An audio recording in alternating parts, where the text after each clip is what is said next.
I found the hotel receipt in his jacket pocket on a Tuesday morning, and instead of crying, I started planning my escape. My name is Jessica Turner, and I live in Denver, Colorado. 31 years old, graphic designer. For 6 years, I loved a man named Tyler who I thought was building a future with me. We had a condo in the Highlands, 2 dogs, weekend hikes in the Rockies, a life that looked perfect from the outside. But that Tuesday, standing in our laundry room with that crumpled receipt in my shaking hands, I saw a hotel charge from last weekend. The weekend he said he was at a work conference in Colorado Springs. The Ritz-Carlton, room service for 2, champagne.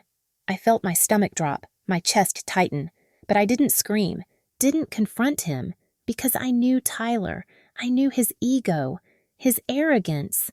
And I knew the one thing that would destroy him more than anything else, watching me become happy without him, watching me thrive while he rotted in his lies.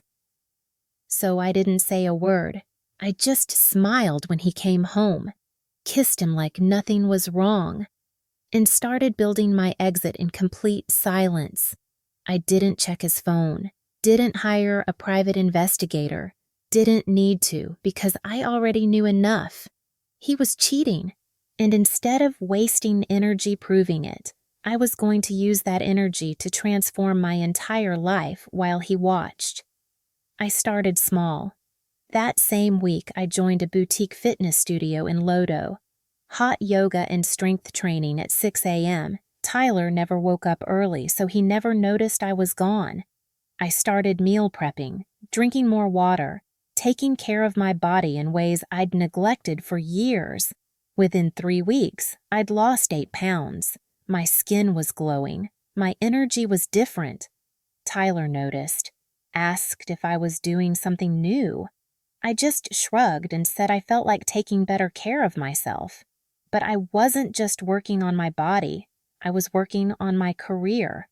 I'd been stuck at the same design firm for 4 years, too comfortable, too scared to take risks. But that all changed. I updated my portfolio, reached out to creative directors I'd connected with at conferences, started freelancing on the side. Within a month, I had 3 high-paying clients. Within 2 months, I had an offer from a prestigious agency downtown, $20,000 more a year, corner office, creative freedom. I accepted without telling Tyler. I started dressing differently, not for him, for me. I bought clothes that made me feel powerful, confident. I got my hair done, subtle highlights, a fresh cut that framed my face. I started wearing makeup again, not because I needed it, but because I wanted to. I looked in the mirror and saw someone I'd forgotten, someone strong, someone worthy. Tyler was confused. He'd ask where I was going, why I looked so good. I'd just smile and say I had client meetings, networking events.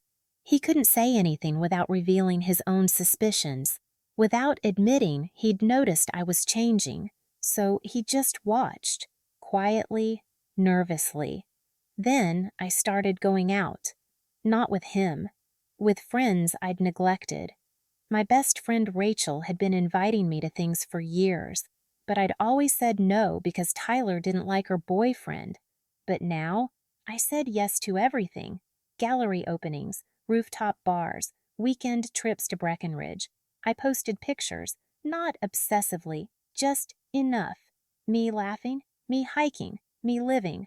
Tyler saw every single one, and I could feel him spiraling. He started being nicer, more attentive, asking about my day, complimenting me, suggesting date nights.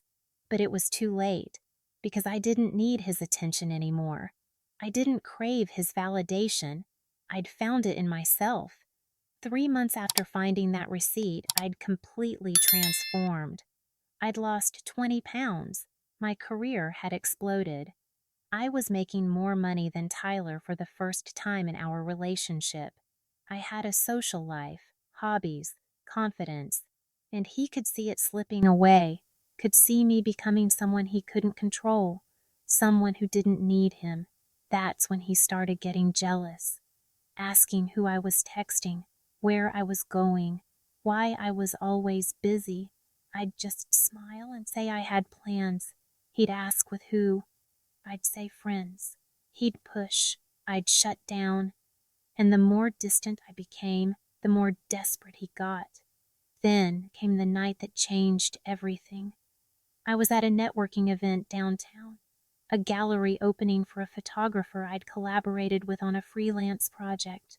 I was wearing a black dress, hair perfect, confidence radiating, and I met someone.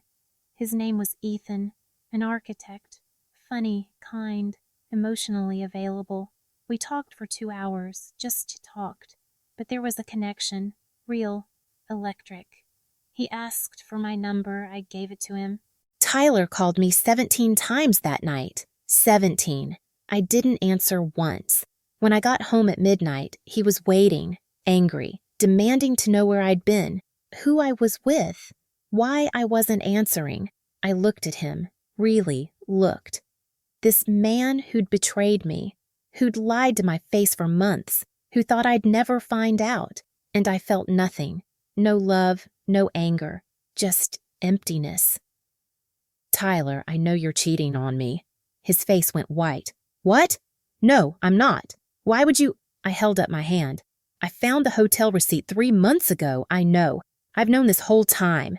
He stammered, tried to explain, tried to lie, but I cut him off. I don't care who she is. I don't care why. I just care that I wasted 3 months living with someone who betrayed me. But those 3 months, I used them to become someone who doesn't need you anymore. His eyes filled with tears. Real ones. Jessica, please. It was a mistake. It's over. I love you.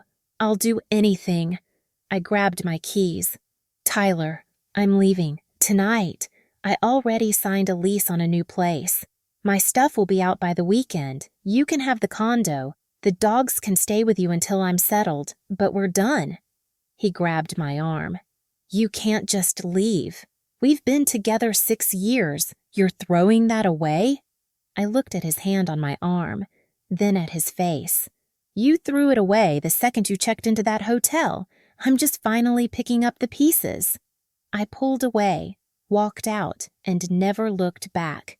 I moved into a loft in Reno. Industrial, modern, mine. Started my new job the following Monday. Ethan and I started dating. Slowly, carefully, no rush, just genuine connection.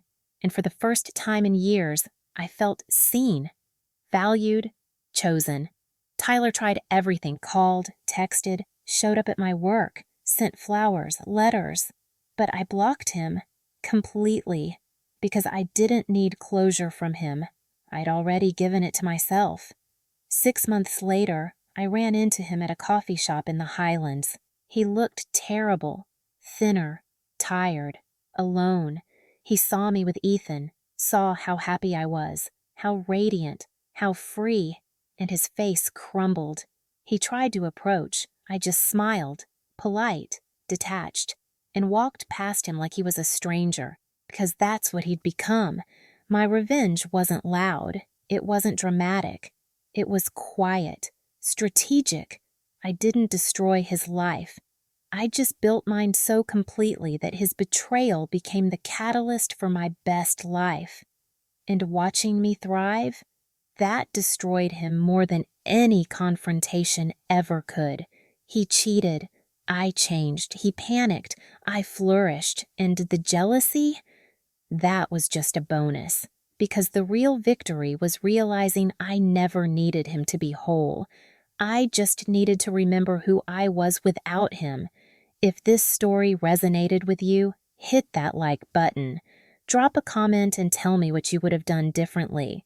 And if you're new to Venomous Revenge, subscribe, because sometimes the best revenge is just becoming so happy that their betrayal becomes irrelevant. And I've got plenty more stories proving it.